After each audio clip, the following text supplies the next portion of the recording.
বন্ধুরা, আজকে আমরা পড়ব স্বরবর্ণ। চলো পড়া শুরু করি তাহলে।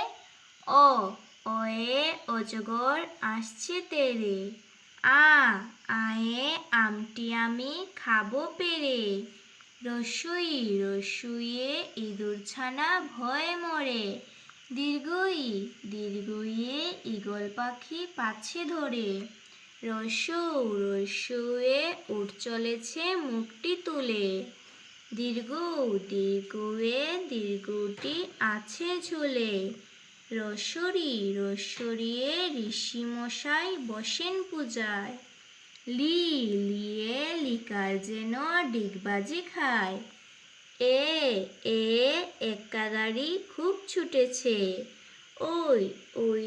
ওই দেখো ভাই চাঁদ উঠেছে। ওয়ে অল খেও না ধরবে গলা। ওয়ে ঔষধ খেতে মিছে বলা।